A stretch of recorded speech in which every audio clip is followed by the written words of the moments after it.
सभी मित्रों को नमस्कार और मैं आपके अपने YouTube channel DR online study point में मैं गजेंद्र सिंह कवि आपका हार्दिक स्वागत करता हूं, अभिनंदन करता हूं, इस्तकबाल करता हूं। और मित्रों, अगर आपने अपने इस YouTube चैनल को अभी तक सब्सक्राइब नहीं किया है तो सब्सक्राइब करना ना भूलें और साथ ही बेल आइकन का निशान जरूर दबाएं ताकि भविष्य की वीडियो भी आपको मिलते रहें। और आइए, जिस प्रकार अपन मेवाड़ के इतिहास में जानकारियां प्राप्त कर रहे थे उसी प्रकार क्रम से आइए अगला कदम बढ़ाते हैं और अगले कदम में चलते हैं। जैसे पिछली वीडियो में हमने जानकारी प्राप्त की कि किस प्रकार महाराणा कुंभा के पुत्र उदा ने उसकी हत्या की और वह पितृघाती कई दिनों तक राज करता रहा, लेकिन बाद में राईमल ने उस पर आक्रमण करके उसे भगा दिया और किस प्रकार मांडू में बिजली गिरने से उसकी मृत्यु हुई। आइए आगामी जानकारी अपन प्राप्त करते हैं।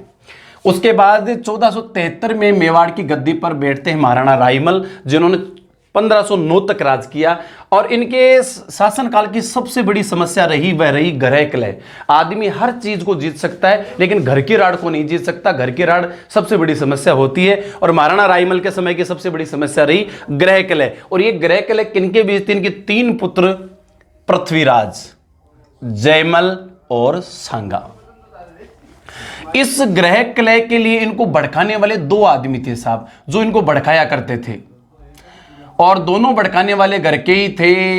एक तो राईमल का चाचा सारंगदेव, घर का बेदी लंका ढहे, नारी है नारी पेट आगे हरी। और राईमल के चाचा सारंगदेव और दूसरे सूरजमल, जिनकी दोनों की नजरें गद्दी पर थी और ये राईमल की जगह अपने आप को उत्तराधिकारी मानते थे।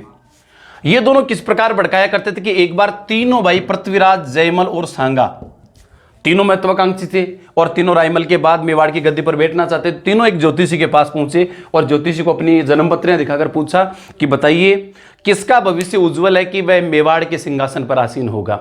ज्योतिषी ने सबकी जन्मपत्रियों को गौर से देखा और भविष्यवाणी की कि आने वाले समय राईमल के बाद मेवाड़ का शासक संग्राम सिंह या सांगा बनेगा। यह बात पृथ्वीराज के बर्दाश्त नहीं हुई। पृथ्वीराज ने तलवार चलाई और पृथ्वीराज की तलवार से सांगा घायल हुआ और घायल होने से इसकी एक आंख चली गई। एक आंख से काना हो गया राणा सांगा। अब साहब इसी मौके का फायदा उठाया सारंगदेव ने। सारंगदेव को पता चल गया कि ये तीनों आपस में राड़ करते हैं। इस राड़ का आज आंख फूटी है, कल को ये तीनों लड़ करके आपस में खत्म भी हो सकते हैं और अपने रास्ते का कांटा साफ हो जाएगा और सिंहासन अपना होगा। इसी बात को और पुष्ट करने के लिए इन्होंने कहा कि नहीं नहीं नहीं, आपके पंडित की भविष्यवाणी बिल्कुल झूठी है। आइएगा अपन तीनों चलते हैं और चलते हैं। एक भीमल गांव है साहब, उदयपुर में पड़ता है आज भी भीमल गांव। और यहां पर जिस प्रकार अपनी आराध्य देवी अन्नपूर्णा बिरबड़ी, उसी की वंश परंपरा में एक देवी रहती हैं चारणी देवी। और चारणी देवियों का ये राजपूत बड़ा सम्मान भी करते हैं। और जितनी भी इन राजपूतों की कुल देवियां आराध्य देवियां रही चारण जाति की रही हैं। एक दोहा भी प्रचलित है कि आवड़ टूटी भाटियां गी गाई गोड़ा हैं, बिरबड़ टूटी शिशोदियां तो करणी राठौड़ा। शिशोदियों को टूटा ही बिरबड़ ने था। जो चारणी एक देवी थी, उसी चारणी देवी के पास लेकर के सारंगदेव इनको गया। जब चारणी देवी के मंदिर में पहुंचे उस समय चारणी देवी वहां उपस्थित नहीं थी और साहब जाते सबसे पहले पृथ्वीराज एक ऊंचे आसन पर बैठ गया जहां पर वह देवी खुद बैठा करती थी। जयमल भी उसके पास बैठ गया। सांगा ने देखा बैठने का कोई स्थान नहीं तो शेर की खाल थी, शेर की खाल को झटकाया, बिछाया और उस पर बैठ गया। और उसी के किनारे पर सारंगदेव भी बैठ गया। कुछ समय बाद जब चारणी देवी आई, आते सबने खड़े होकर के अभिवादन किया। देवी ने पूछा कि बताइए आपका यहाँ आने का मंतव्य क्या है। तो सबने कहा कि साहब आप हम सभी के बारे में देख करके बताइए कि किसका भविष्य उज्जवल है, हम में से कौन मेवाड़ का शासक बनेगा। तो साहब देवी ने देखा कि ये अहंकारी हैं, दोनों ऊंचे सिंहासन पर बैठे, मेरे दरबार में आकर के भी जो जिनको मेरी वंदना करनी चाहिए वो ऊंचे सिंहासन पर बैठे, ये दोनों मेवाड़ के लायक नहीं है। और ये नीचे बैठा और वो भी शेर की खाल पर, जिस पर राजा बैठते हैं उस जगह को भी सिंहासन कहते हैं। शेर की खाल भी सिंह की खाल का आसन है तो सिंहासन है। घोषणा कर दी कि यही सबसे छोटा सांगा मेवाड़ का शासक बनेगा। अब साहब पृथ्वीराज और जयमल दोनों को बर्दाश्त नहीं हुई और दोनों ने, पृथ्वीराज ने भी और जयमल ने, दोनों ने मिलकर के सांगा पर हमला किया। सांगा बुरी तरीके से घायल भी हुआ। उस समय जब सांगा के प्राण अंत होने वाले थे, ऐसी तलवार चलाई जनेऊ बड़। पृथ्वीराज ने जनेऊ बड़ तलवार चलाई। जनेऊ बड़ एक ऐसा वार होता है कि जिधर से अपन जनेऊ पहनते हैं, यहां से तलवार मारो तो जिस प्रकार जनेऊ चलती है इस प्रकार शरीर के दो टुकड़े होते हैं। जब जनेऊ बड़ तलवार पृथ्वीराज ने चलाई उस समय सारंगदेव ने अपने लोहे का जो हत्ता होता है हाथ के ऊपर, उसके ऊपर उसको ले लिया। इसका दोहा आज भी इतिहास में चलता है। पीतल खग हाथा पकड़ किए सांगा उणबार, सारंग झेले शीश पर तो उणबर सांग उबार। सारंग देव ने अपने शीश पर लिया तो सांगा इस प्रकार बचा, और बुरी तरीके से घायल सांगा भागता भागता भागता भागता एक जंगल में जाकर के बेहोश होकर गिर गया। अब साहब ये बेहोश सांगा गिरा हुआ है एक पेड़ के नीचे। पृथ्वीराज और जयमल उसको ढूंढते रहे, लेकिन वो दौड़ता रहा। उस समय इसका सबसे ज्यादा सहयोग किया सांगा को बचने में, वो था साहब सांगा का घोड़ा, जिसने इसको बचाया। वफादार घोड़ा, उस घोड़े का नाम था जंगहत। महत्वपूर्ण बिंदु है बेटो। जिस प्रकार महाराणा प्रताप के घोड़े का नाम चेतक था, शक्ति सिंह के घोड़े का नाम त्राटक था, पृथ्वीराज चौहान के घोड़े का नाम नाट्यारंभा था, उसी प्रकार सांगा के घोड़े का नाम था जंगहत। जंगहत जब तक दौड़ता रहा जब तक उसके प्राण पखेरु नहीं उड़ गए, और प्राण पखेरु होते ही घोड़ा भी बेहोश और सांगा भी बेहोश एक पेड़ के नीचे गिर जाता है। जिस पेड़ के नीचे सांगा गिरा हुआ था, उस पेड़ का कोई पत्ता गायब था, पत्ता नहीं था, और उसके पूरे शरीर पर छाया आ रही थी, लेकिन जिस जगह पर पत्ता नहीं था वहां से सीधी धूप सांगा के चेहरे पर गिर रही थी। उस पेड़ पर एक सर्प था, वह सर्प पेड़ से उतर करके आता है और जहां पर सांगा की धूप गिर रही थी वहां पर अपनी फण तान करके छाया कर लेता है। घायल बेहोश पड़ा है सांगा और सर्प ने उसके ऊपर छाया कर रखी है। उसी समय वहां से निकलता है साहब अजमेर का शासक करमचंद पंवार।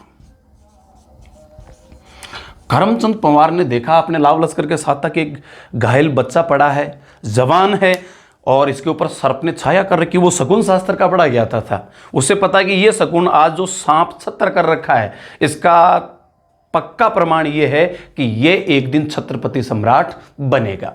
जिसके एक थोड़ी सी धूप सांप से बर्दाश्त नहीं, उसने अपने फण का छत्र कर दिया, ये निश्चित रूप से छत्रपति सम्राट बनेगा। सांप को वहां से भगाया और करमचंद पंवार ने उस बच्चे को पानी मार के छींटे वीटे देकर के जगाया और पूछा कि तू कौन है।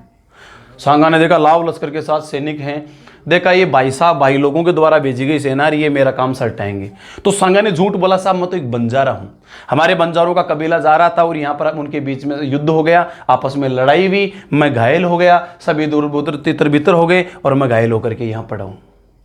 करमचंद ने देखा कि यार ये बंजारा तो नहीं हो सकता, पर ये कह रहा तो झूठ थोड़ी बोल रहा होगा।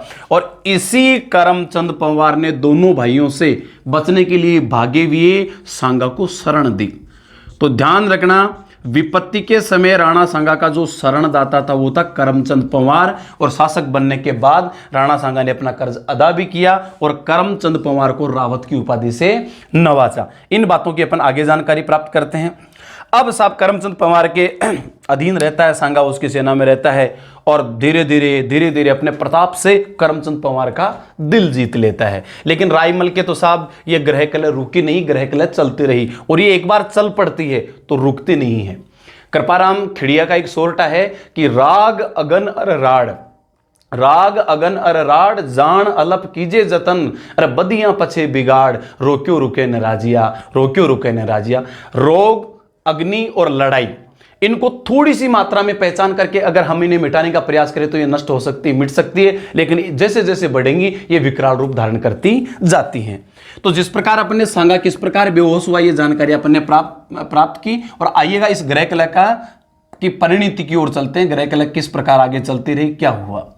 सांगा करमचंद पंवार की शरण में है, और साहब इधर अपने टोंक जिले में एक जगह का नाम है टोडा राय सिंह, जहां पीपाजी महाराज की छत्री है, और यह टोंक में। यहां के एक जागीरदार थे जिनका नाम था सुल्तान सोलंकी। इसके ऊपर आक्रमण किया और आक्रमण करके सुल्तान सोलंकी को पराजित किया और टोडा राय सिंह पर कब्जा कर लिया साहब एक पठान ने, जिसका नाम था लल्लू खां पठान। सुल्तान सोलंकी की एक सुंदर कन्या ऐनिंदे सुंदरी तारा, इतनी सुंदर कि हद नहीं साहब। अब जब लल्लू खां पठान ने टोडा राय सिंह इससे छीन लिया, ये सुल्तान सोलंकी अपनी पुत्री को लेकर सीधा पहुंचा चित्तौड़ राणा रायमल की शरण में, और राणा रायमल ने साहब इसको शरण दी। और तारा जैसी सुंदरी कन्या के आने की खबर जब चित्तौड़ के किले में फैली तो तमाम जितने इच्छुक उम्मीदवार थे, जो युवा थे, जो रस के लोभी भंवरे थे, जिस हवेली में तारा और सुल्तान सोलंकी ठहरा हुआ था उसके आसपास मंडराने लगे, देखने लगे, सीटी साटी बजाने लगे। अब साहब ये सुल्तान सोलंकी समझ गया कि चित्तौड़ के जो युवा है इन पर मेरी पुत्री का यौवन सर चढ़ करके बोल रहा है, और क्यों नहीं इसी का फायदा उठाया जाए। और इसने घोषणा कर दी सुल्तान सोलंकी ने कि जो इस लल्लू का पठान को हराकर मेरा टोडा वापस मुझे दिलाएगा उसी के साथ मैं तारा की शादी करूंगा। इस खबर का पता जब जयमल को चला, और जयमल भी देख चुका था तारा को, जब इस खबर का पता जयमल को चला, जयमल सीधा पहुंचा सुल्तान सोलंकी की हवेली में और जाके कहा कि टोडा रायसिंह तो मैं तुझे दिला दूंगा, लल्लू खां पठान को भी हरा दूंगा, लेकिन एक बार तेरी कन्या दिखा कैसी सुंदर है। इसने देखी नहीं थी इस कन्या को, एक बार दिखा तेरी कन्या कितनी सुंदर है, पता नहीं कहीं दही के धोखे में कपास खा जाऊं, मैं सुंदरता के चक्कर में लल्लू खां पठान से दुश्मनी ले लूं, उसको हराऊं, युद्ध में मारा भी जा सकता हूं, और बाद में पता चला कि इधर तो 12 बजे भी हैं, पहले तेरी कन्या दिखा।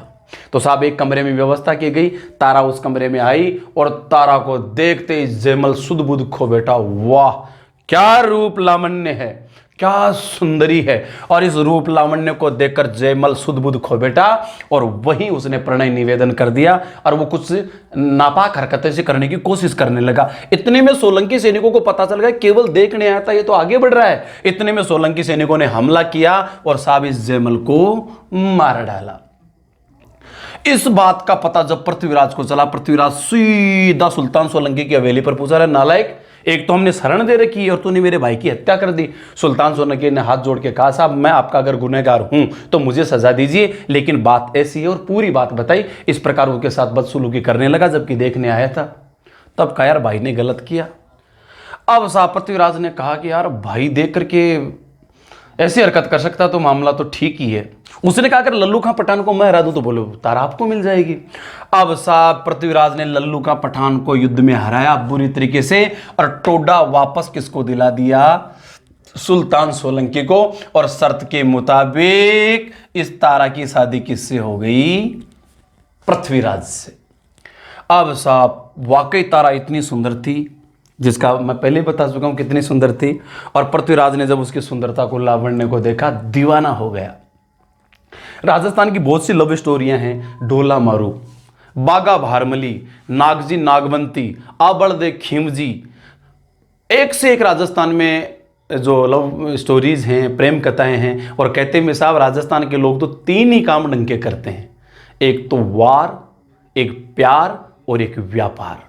जब वार करते हैं तो पृथ्वीराज चौहान और महाराणा प्रताप और महाराजा सूरजमल बन जाते हैं। जब प्यार करते हैं तो नागजी नागवंती, ढोला मारू, आबड़दे खीमजी बन जाते हैं। और जब साथ व्यापार करते हैं तो लक्ष्मी निवास मित्तल, बिड़ला, डालमिया बनकर दुनिया पर छा जाते हैं। और वैसे ही एक बहुत प्रसिद्ध लव स्टोरी, बहुत प्रसिद्ध प्रेम कथा रही पृथ्वीराज और तारा की। अब साहब पृथ्वीराज के तो रात दिन एक ही चीज, तारा तारा, हाय मेरी तारा, हाय मेरी जान, तारा तारा, तारा का दीवाना हो गया साहब। और तारा भी पृथ्वीराज की दीवानी, बड़ी फेमस लव स्टोरी है। आएगा इसके समापन की ओर चलते हैं। अब साहब ये ग्रहकला फिर भी नहीं मिट पाई। इस पृथ्वीराज की बहन, या यूं कह सकते हैं कि राईमल की पुत्री, जिसका नाम था आनंदबाई, और आनंदबाई का विवाह हुआ था सिरोही के जगमाल देवड़ा के साथ, जगमाल के साथ। और ये जगमाल बड़ा दुष्ट था। जगमाल आनंदबाई का पति था, लेकिन इसकी एक उपपत्नी थी, उससे प्रेम करता था। और जब रात को सोता था तो आनंदबाई के दोनों हथेलियों पर पलंग के पाए रख करके फिर सोता था, और दूसरी पत्नी उपपत्नी से रंगरेलियां मनाया करता था।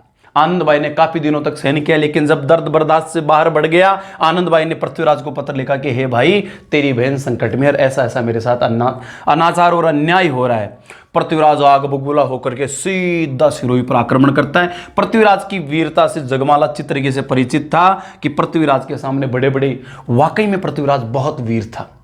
यह दुर्भाग्य है हिंदुस्तान का कि पृथ्वीराज उस समय मारा गया, अन्यथा पृथ्वीराज होता तो इतिहास ही मेवाड़ का कुछ और होता। लेकिन सांगा भी बहुत योग्य उम्मीदवार थे। आइए आगे बढ़ते हैं। जगमाल को पता था कि पृथ्वीराज को हराना मुश्किल है और पृथ्वीराज आज अपनी ऐसी तैसी करके जाएगा, तो पहले ही सेना लेकर के आनंदबाई को लेकर के सीमा पर आकर के हाथ जोड़ लिए और पांव पकड़ लिए और मेरी गलती हो गई, आनंदबाई ने भी कहा माफ कर दे, ये दुष्ट आइंदा गलती नहीं करेगा। 5-7 दिन पृथ्वीराज वहां रुकता है और जगमाल जबरदस्त उनकी सेवा करता है, कभी शिकार पर ले जाता है, कभी उद्यान विहार के लिए ले जाता है, कभी नौका विहार के, और धीरे धीरे जगमाल इसका दिल जीत लेता है और शपथ खाता है कि मैं आनंदबाई को कभी परेशान नहीं करूंगा। पृथ्वीराज कुछ दिन रुकने के बाद सिरोही से रवाना हुआ तो जगमाल के तो बिल्कुल दिल में बसी भी नहीं थी, वो पत्नी का ख्याल था, उसी से प्यार करता था।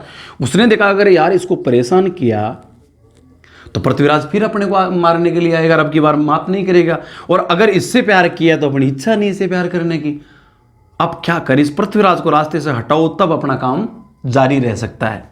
तो साहब जब रवाना हुआ इस जगमाल ने, दुष्ट ने जहर के लड्डू बनवाए और जहर के लड्डू बनवा करके कहा कि साहब पृथ्वीराज जी, कुंवर साहब, अगर रास्ते में भूख लगे तो इन सैनिकों के हाथ का बनाया हुआ बेकार खाना क्यों खाते हो आप, तो ये लड्डू खाना, बहुत अच्छे लड्डू हैं आपके लिए, सेहत के लिए बहुत लाभकारी होंगे।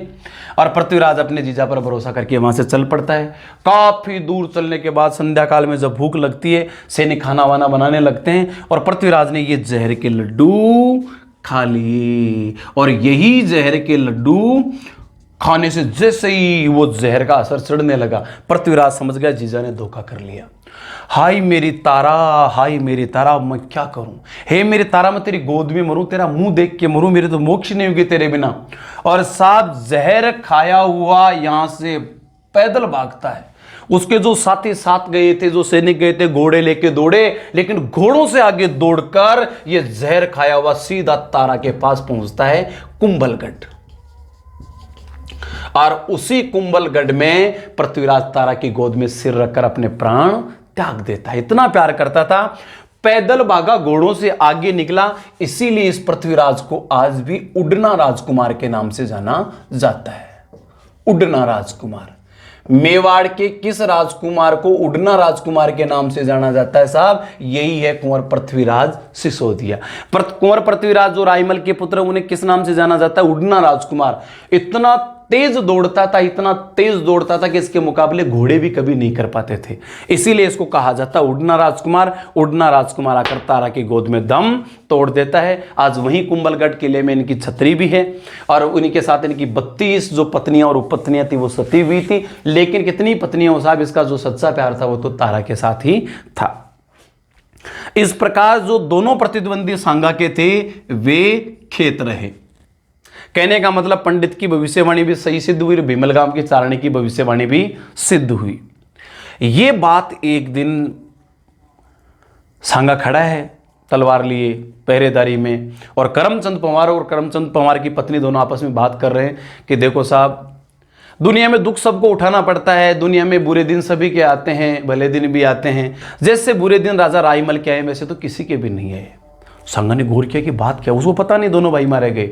तो एक एक करके जो घटना मैंने आपको बताई पृथ्वीराज और जयमल के बारे में, अक्सर से उसने अपनी पत्नी को सुनाया और ये सुनाकर कहा कि एक पुत्र और था जो पता नहीं कहाँ चला गया, लापता है, गायब है। उसको सैकड़ों बार ढूंढवाया लेकिन आज दिन तक वह मिल नहीं पाया, पता नहीं वह तीसरा पुत्र कहाँ है। ये कहानी सुनकर सांगा जो खड़ा था चुप जार जार रोने लगा। करमचंद ने कहा, रे बंजारे तू रो क्यों रहा है? उसने कहा बस कुछ नहीं साहब, आंसू पूछ। नहीं बंजारे बता रो क्यों रहा है? तो कहा साहब, जिस रायमल के तीसरे पुत्र की आप बात करें जो लापता है, जो गायब है, वो मैं हूं।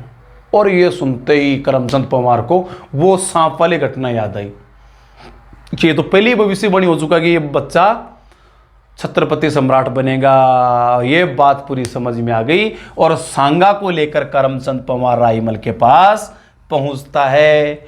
और साहब इस प्रकार यही सांगा मेवाड़ का 1509 में मेवाड़ का शासक बनता है। दोनों भाई पृथ्वीराज जयमल किस प्रकार मारे गए। अब सांगा रायमल के बाद मेवाड़ का शासक बनता है जो 1509 में बनता है। और आइएगा आगे हमें जानकारी अपन हासिल करते हैं। महाराणा सांगा या संग्राम सिंह के समकालीन दिल्ली का सुल्तान था इब्राहिम लोदी। जो 1509 से लेकर 1526 तक रहा। इससे पहले सिकंदर लोदी था, लेकिन सिकंदर लोदी ने कभी इसको डिस्टर्ब नहीं किया, मेवाड़ की तरफ आंख उठा करके भी नहीं देखा। लेकिन इब्राहिम लोदी धर्मांध नीति का था, आक्रमणकारी नीति का था, साम्राज्यवादी नीति का था। हालांकि ये कभी सफल नहीं हो पाया कहीं भी। फिर भी साहब इब्राहिम लोदी महाराणा सांगा पर चढ़ाई कर देता है और मेवाड़ और दिल्ली के बीच युद्ध होता है। अर्थात इब्राहिम लोदी और महाराणा संग्राम सिंह के बीच दो युद्ध हुए। 1517 में हुआ खातौली का युद्ध, और ये खातौली का मैदान बूंदी में है, और दूसरा युद्ध हुआ बाड़ी का युद्ध 1519 में, जो धौलपुर जिले में है। महाराणा सांगा और इब्राहिम लोदी के बीच में दो युद्ध हुए।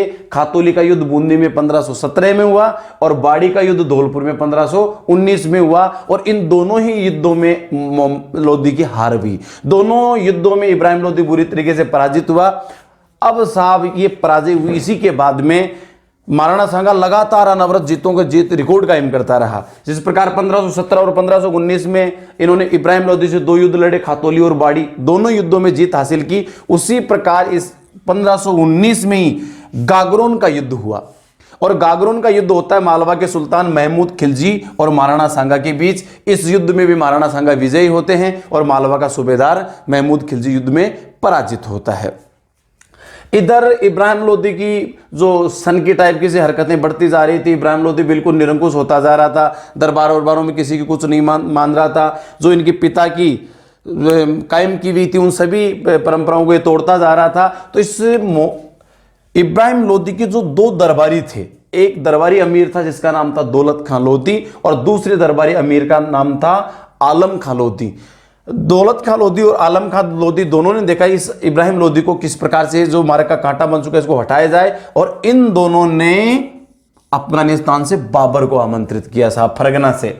और बाबर तो मौके का इंतजार में था कि कब अब हिंदुस्तान की आबो हवा में अपन साहित्य की लहरियां उड़ाए, क्योंकि बाबर एक बहुत अच्छा लेखक भी था। बाबरनामा जब पढ़ते हैं तो पता चलता है कि कितना उदार दिल और कितना अच्छा शासक था बाबर।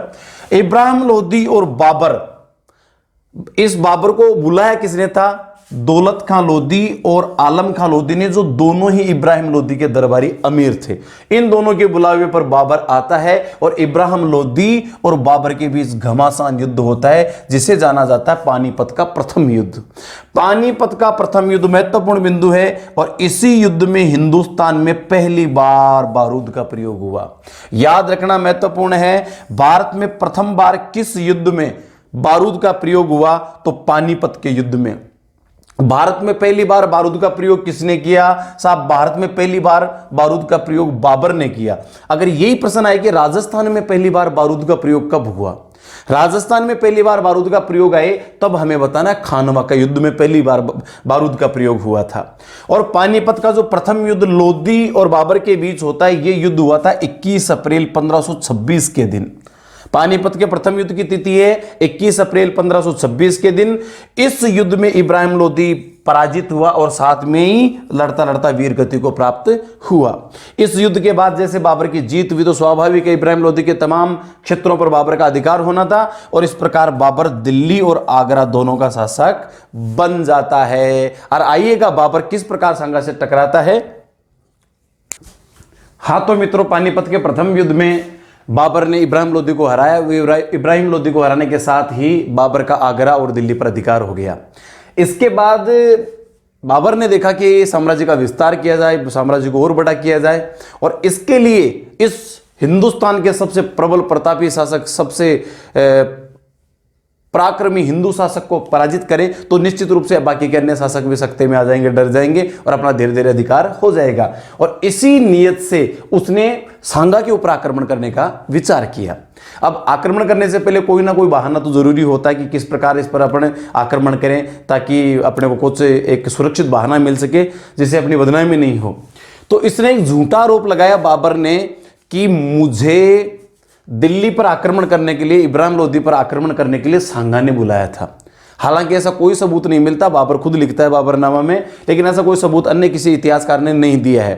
बाबर कहता है कि मुझे आमंत्रित किया साहब राणा सांगा ने, और राणा सांगा ने यहां तक कहा कि जब मैं इधर दिल्ली की तरफ आक्रमण करूंगा, यानी कि बाबर दिल्ली की तरफ आक्रमण करेगा, राणा सांगा आगरा पर आक्रमण कर देगा, और इस युद्ध के बाद दिल्ली होगी बाबर की और आगरा होगा सांगा का। ऐसा हमारे बीच एक इंपैक्ट हुआ था, एक समझौता हुआ था। लेकिन सांगा ने इसका उल्लंघन किया, जब मैं पानीपत में उलझा हुआ था इसने आगरा के ऊपर आक्रमण नहीं किया। ऐसा बहाना ढूंढकर बाबर महाराणा सांगा के ऊपर आक्रमण करता है और दोनों के बीच 1527 में होता है बयाना का युद्ध, और बयाना पड़ता है भरतपुर में। यहां भरतपुर में 1527 को बयाना का युद्ध हुआ। इस युद्ध में बाबर बुरी तरीके से हारा और राणा सांगा की जीत हुई। लेकिन राणा सांगा यहां गड़बड़ कर गया।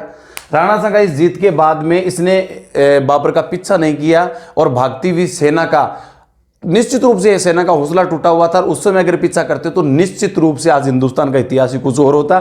लेकिन ये जीत के उन्माद में, जीत के आनंद में, जीत के उल्लास में यहीं बैठा रहा और बाबर को मौका मिल गया साहब अगले युद्ध की तैयारी करने का। काफी दिन तैयारी करने का मौका मिला।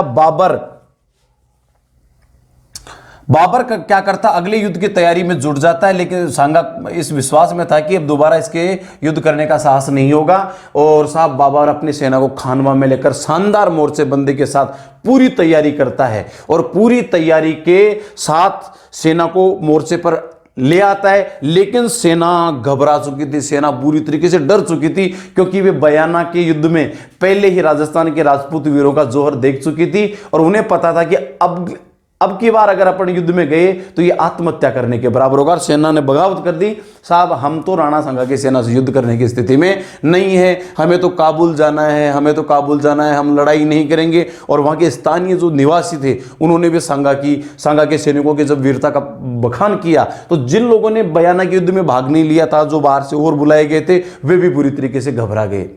अब करे तो क्या करे। तब साहब बाबर ने क्या किया, बाबर शराब, अफीम, सबका नशा किया करता था और जितने भी सैनिक थे वो सारे के सारे कट्टर इस्लाम के हिमायती थे। तो उन लोगों का दिल जीतने के लिए सबसे पहले बाबर ने शराब नहीं पीऊंगा ये प्रतिज्ञा की, और जितने भी अपने शराब के सुराइयां, प्याले, बोतलें जो थी, सोने चांदी के बर्तन थे उनके, तो उन सबको तुड़वा करके गरीबों में बांट दिया कि मुझे इस बात का पश्चाताप, इस बात का खेद है कि जो इस्लाम की जो रीतियां हैं, इस्लाम की जो नीतियां हैं, उनके अनुसार मैं आचरण नहीं कर रहा। अब मैं बाकायदा इस्लाम के अनुसार आचरण करूंगा। और साहब उसने शराब का सेवन करने की नहीं करूंगा ऐसी प्रतिज्ञा की। सैनिकों को यह भी कहा कि आप पर लगा हुआ तमगा कर हटा दूंगा ताकि सैनिकों का जोश बने, और इस युद्ध के बाद तुम्हें काबुल जाने की इजाजत मिलेगी और साथ में जितने भी लूट का सामान होगा चांदी के सिक्के देकर मैं आपको काबुल के लिए विदा करूंगा। और सब में जोश लाने के लिए एक चट्टान पर खड़ा होकर एक बड़ा जोशीला भाषण दिया। जिहाद की ये धर्म युद्ध है। जिहाद का मतलब होता है धर्म युद्ध। हमें अल्लाह के लिए मरना है, इस्लाम के लिए मरना है, इस्लाम के लिए कुर्बान होना है। और मौत और जीवन के बारे में बताया कि मृत्यु क्या है, जीवन क्या है। ये जीवन अपने धर्म के लिए, अपने ईमानों के लिए, अपने खुदा के लिए कुर्बान होने के लिए ही हमें मिला है। और आइए हम जिहाद करते हैं, अपने अल्लाह के इस अनुयायियों की जो तादाद है इसको और ज्यादा बढ़ाते हैं। और इस प्रकार का जोशीला भाषण देने की वजह से सेना में फिर से जोश आया और साहब दूसरा युद्ध होता है जिसे जाना जाता है खानवा का युद्ध। याद रखना, महाराणा सांगा और बाबर के बीच दो युद्ध हुए। पहला 1527 में बयाना का युद्ध, इस युद्ध में बाबर हारा और सांगा की जीत हुई। यह युद्ध भरतपुर में हुआ, अगला युद्ध भी भरतपुर में हुआ। इसे खानवा के युद्ध के नाम से जाना जाता है। दोनों एक ही सन में हुए।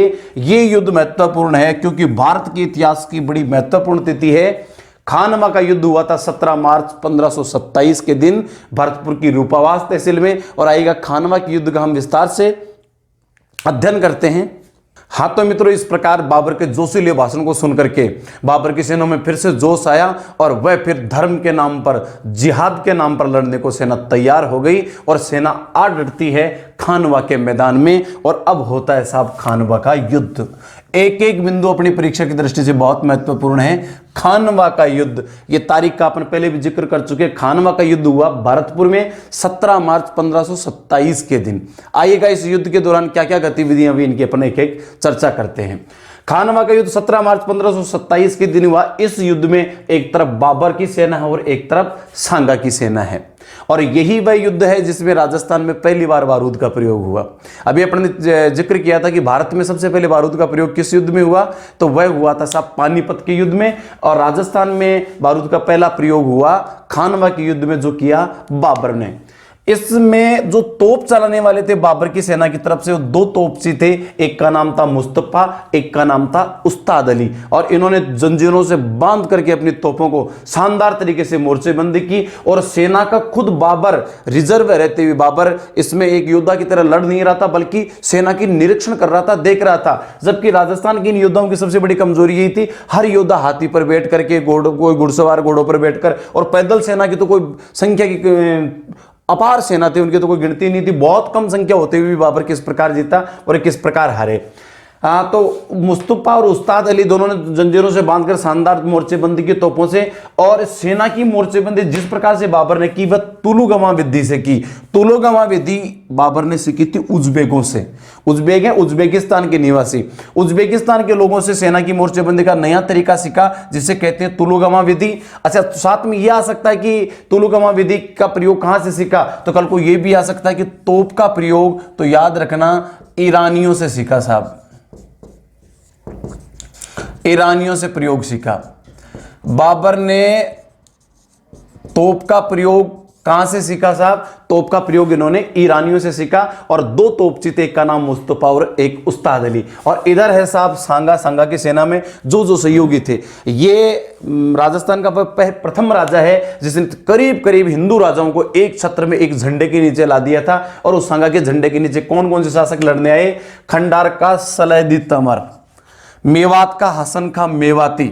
हसन खां मेवाती को बाबर ने अपनी तरफ मिलाने के लिए बहुत लालच दी कि तू मुसलमान मैं भी मुसलमान, और ये जिहाद हो रहा है, धर्म के नाम पर लड़ाई हो रही है। हसन खां मेवाती ने साफ साफ कहा कि ये धर्म के नाम की लड़ाई नहीं, ये मिट्टी के ईमान के नाम की लड़ाई है। और मेरी मिट्टी का ईमान कहता है कि मैं सांगा के पक्ष में लड़ते लड़ते कुर्बान हो जाऊं। और वाकई साहब हसन खां मेवाती इस अपने कौल पर खरा उतरता है। इस युद्ध में सहयोग करने वाले एक थे आमेर के पृथ्वीराज कछवाहा, और इस युद्ध में पृथ्वीराज कछवाहा तो वीर गति को प्राप्त हुई। लड़ते हुए प्राण के उड़ गए थे इन्होंने, वीरगति रणांगण में इन्होंने अपनी मातृभूमि के लिए कुर्बानी दी। मारवाड़ के राव गंगा जो शासक थे और उनका राजकुमार, उनका पुत्र मालदेव ने इस युद्ध में राणा सांगा का सहयोग किया, इस युद्ध में भाग लिया और बड़ी वीरता दिखाई। मालदेव ने तो बहुत ही तगड़ी वीरता दिखाई थी, राणा सांगा को बचाने में भी इनका बहुत बड़ा योगदान रहा इस युद्ध में जब घायल हो गए थे। बीकानेर का राव जैत सिंह और उसका पुत्र लूणकरण, ईडर गुजरात का भारमल, ये सब राणा के सहयोगी हैं। वागड़ का उदय सिंह, मेड़ता का वीरमदेव राठौड़, जगनेर उत्तर प्रदेश का अशोक परमार, चंदेरी गुजरात का मेदिनी राय, और एक महमूद लोदी। महमूद लोदी था साहब इब्राहिम लोदी का चचेरा भाई। और इस युद्ध में यही था कि बाबर की हार हुई तो दिल्ली और आगरा वापस किसको दे दी जाएगी, महमूद लोदी ने। इन सब ने मिलकर के बाबर का सामना किया। एक बार फिर नाम दोहराते हैं, सांगा के जो सहयोगी थे, खंडार का सलैदी तंवर जो इस युद्ध का सबसे बड़ा गद्दार है सबसे वफादार रहा हसन खां मेवाती। आमेर का पृथ्वीराज कछवाहा जो लड़ते हुए वीरगति को प्राप्त हुई। मारवाड़ का राव गंगा और उसका पुत्र मालदेव। बीकानेर के राव जैत सिंह जिन्हें जेत्र सिंह के नाम से भी जाना जाता है और उनका पुत्र लूणकरण। ईडर गुजरात का शासक भारमल। वागड़ का शासक उदय सिंह।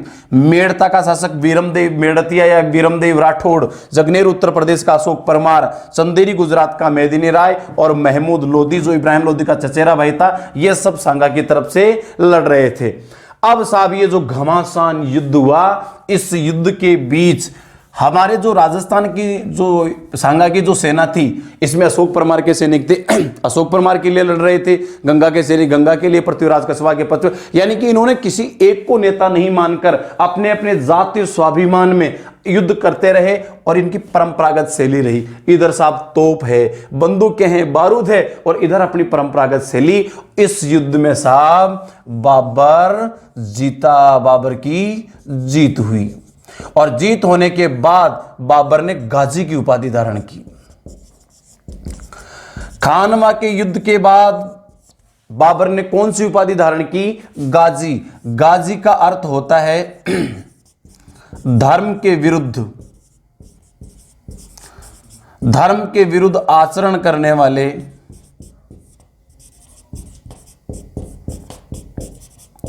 करने वालों को दंडित करने वाला, मारने वाला। धर्म विरुद्ध आचरण करने वालों को दंडित करने वाला कहलाता है गाजी।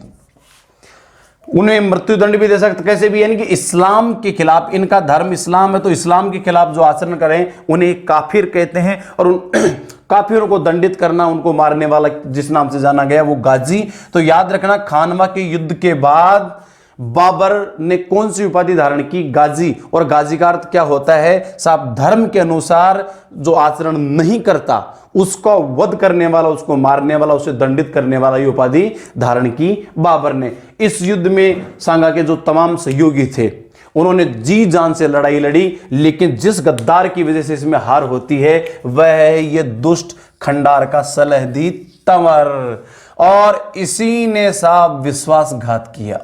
ये था साहब विश्वासघाती, ये था इस युद्ध का जयचंद, ये था इस युद्ध का विभीषण, विश्वासघाती। और ये साहब विश्वासघाती किससे मिल गया?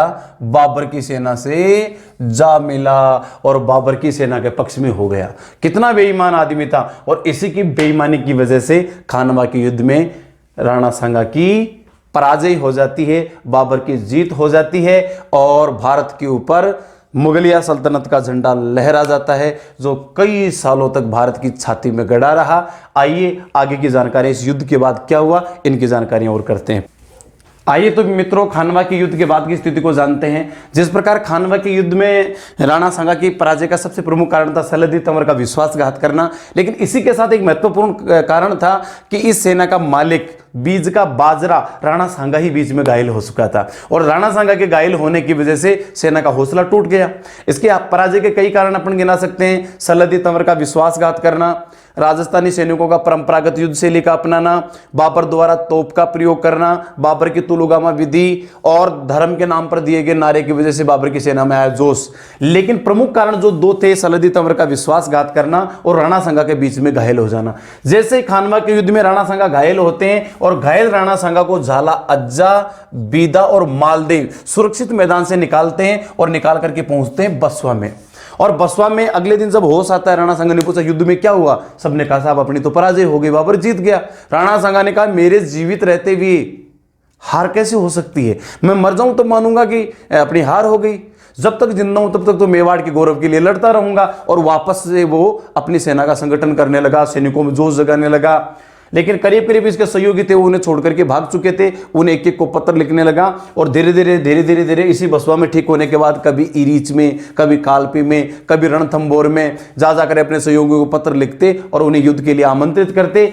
इसी प्रकार सामंतों ने देखा कि यार ये अपने बच्चे खुचों को और मरवा देगा, कुछ तो खानवा के युद्ध में निपट चुके, और इस महान शासक को सामंत ही जहर दे देते हैं। और यह जहर दिया गया बसवा में, जिस जगह उनकी चिकित्सा हुई थी घायल मैदान खानवा से आने के बाद, जिस जगह जहर दिया गया वह आज भी उनकी स्मृति में एक चबूतरा बना हुआ है। सामंतों ने जो धीमा जहर दिया, स्लो पॉइजन दिया, उसका प्रभाव रंग लाता है कालपी में, और यहां कालपी में राणा सांगा की 30 जनवरी 1528 के दिन मृत्यु हो जाता है।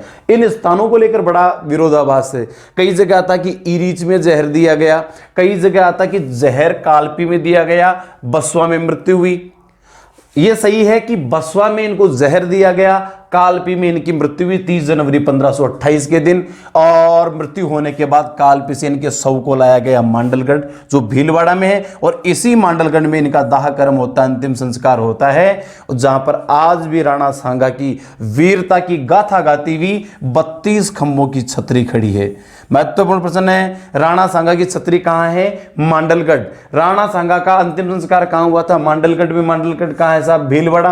राणा के सांगा की स्मृति में बनी हुई छतरी कितने खंभों की है? 32 खंभों की। मृत्यु कहां हुई? कालपी में। कारण क्या था? सामंतों द्वारा जहर देना। जहर कहां दिया गया? बसवा।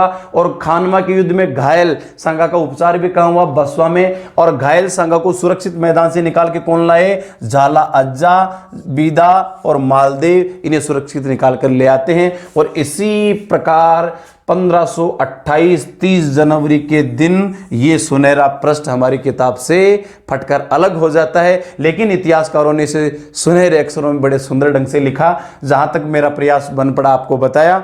आगामी फिर वीडियो में मिलेंगे। जब तक आपसे एक गुजारिश करता हूं कि इस चैनल को यदि आपने सब्सक्राइब नहीं किया है तो सब्सक्राइब करना ना भूलें और साथ हर वीडियो की सूचना आपको मिलती रहे, इसलिए बेल आइकन जो घंटे का निशान है उसे भी दबाएं। आशा करता हूं कि हमारा जो प्रयास है आपको पसंद आ रहा होगा। आगामी जो प्रयास करें इसके लिए हमें ऊर्जा प्राप्त हो वो आपके कमेंट से हमें प्राप्त होगी। तो प्यारे मित्रों, आपसे एक विशेष आग्रह और है कि जो भी प्रतिक्रिया है आपकी कमेंट्स में देते रहें। धन्यवाद, नमस्कार, फिर मिलते हैं अब अगले वीडियो में। जय सिया राम।